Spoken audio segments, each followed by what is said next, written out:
Hello friends, welcome to Riya's Kitchen Vibes. ഇന്നത്തെ recipe പാവയ്ക്ക കൊണ്ടുള്ളൊരു മെഴുക്കുപുരട്ടിയാണ്. ചിലർക്കെങ്കിലും കയ്പ്പ് കാരണം പാവയ്ക്ക ഇഷ്ടമില്ലാതുണ്ടാവും. അങ്ങനെയുള്ളവർക്കും ഇഷ്ടപ്പെടുന്ന രീതിയിൽ അടിപൊളിയായിട്ട് പാവയ്ക്ക എങ്ങനെ മെഴുക്കുപുരട്ടിയാക്കി എടുക്കാമെന്ന് നോക്കാം. വീഡിയോ കാണാം. ആദ്യം തന്നെ പാവയ്ക്ക ഒന്ന് വേവിച്ചെടുക്കണം. അതിനുവേണ്ടി ഒരു പാൻ വെച്ച് കുറച്ച് വെളിച്ചെണ്ണ ഒഴിച്ചു കൊടുത്തിട്ടുണ്ട്.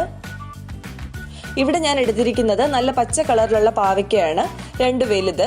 ഇത് 15 മിനിറ്റ് ഉപ്പ് തിരുമ്മി വെച്ചിട്ട് 3 തവണ കഴുകി പിഴിഞ്ഞെടുത്തതാണ്.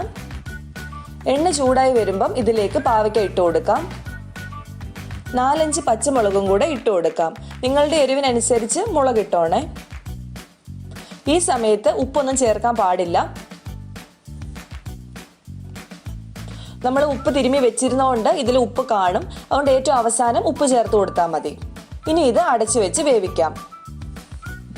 പാവയ്ക്ക വെന്ത് വരുന്ന സമയം കൊണ്ട് ആവശ്യമായ തേങ്ങാക്കൊത്തൊക്കെ ഒന്ന് വറുത്തെടുക്കാം. ഒരു പാൻ വെച്ച് വെളിച്ചെണ്ണ ഒഴിച്ചു കൊടുത്തിട്ടുണ്ട്. ചൂടായി വരുമ്പം ഒരു പിടി തേങ്ങാക്കൊത്തിട്ട് കൊടുക്കാം. ഇതൊരു ബ്രൗൺ കളറായി കിട്ടണം. ഇപ്പോൾ തേങ്ങാക്കൊത്തായിട്ടുണ്ട്. ഇതിലേക്ക് സവോള ചേർത്ത് കൊടുക്കാം. ഞാനിവിടെ 2 ചെറിയ സവോളയാണ് എടുത്തിരിക്കുന്നത്. ഒരു വലിയ വെളുത്തുള്ളി മുറിച്ചിട്ട് കൊടുത്തിട്ടുണ്ട്. ചെറിയ വെളുത്തുള്ളി ആണെങ്കിൽ 3 എണ്ണം വരെ ചേർക്കാവുന്നതാണ്. ഒരു ചെറിയ കഷ്ണം ഇഞ്ചിയും ചേർത്തിട്ടുണ്ട്. ഇനി ഇത് നന്നായിട്ടൊന്ന് വഴറ്റിയെടുക്കണം.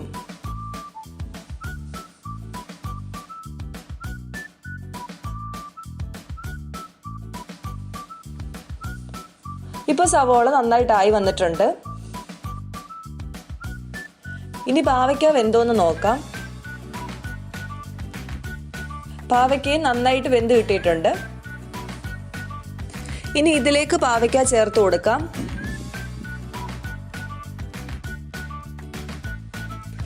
എല്ലാം കൂടെ നന്നായിട്ടൊന്ന് മിക്സ് ചെയ്തെടുക്കാം. ഞാനിവിടെ എടുത്തിരിക്കുന്നത് പച്ച കളറിലുള്ള നല്ല കയ്പുള്ള പാവയ്ക്കയാണ്. ലൈറ്റ് കളറിലുള്ളൊരു പാവയ്ക്ക ഉണ്ടല്ലോ, അത് ഉപയോഗിക്കുവാണെങ്കിൽ ഒട്ടും കയ്പില്ലാതെ നമുക്കിത് ഉണ്ടാക്കിയെടുക്കാൻ പറ്റും. ഇനി ഇതൊന്ന് മൊരിച്ചെടുക്കണം. നിങ്ങളുടെ ഇഷ്ടം അനുസരിച്ച് എത്ര മൊരിയണമെന്ന് തീരുമാനിക്കാവുന്നതാണ്. ഈ ഒരു പരുവത്തിൽ കഴിക്കുന്നത് ഇഷ്ടപ്പെടുന്നവരുണ്ടാവും, അല്ലെങ്കിൽ നന്നായിട്ട് ഫ്രൈ ആയിട്ട് കഴിക്കുന്നത് ഇഷ്ടപ്പെടുന്നവരുണ്ടാവും. അതൊക്കെ ഇഷ്ടം അനുസരിച്ച് ചെയ്യാവുന്നതാണ്. ഇതിലേക്ക് ഇനി ആവശ്യത്തിനുള്ള ഉപ്പും കൂടെ ചേർത്ത് കൊടുക്കാം. ഒന്നുകൂടെ ഒന്ന് ഇളക്കിയെടുക്കാം. ഈ ഒരു പരുവത്തിൽ പാവയ്ക്ക കഴിക്കുന്നതാണ് ഇവിടെ ഇഷ്ടം. അതുകൊണ്ട് ഞാൻ ഇവിടം കൊണ്ട് നിർത്തുകയാണ്. നിങ്ങൾക്ക് കൂടുതൽ ഫ്രൈ ആക്കണമെങ്കിൽ ചെയ്തോണേ. ഏറ്റവും അവസാനമായിട്ട് ഇതിലേക്ക് 1/2 ടേബിൾ സ്പൂൺ വറ്റൽ മുളക് ചതച്ചതും കൂടെ ഇട്ട് കൊടുക്കുന്നുണ്ട്.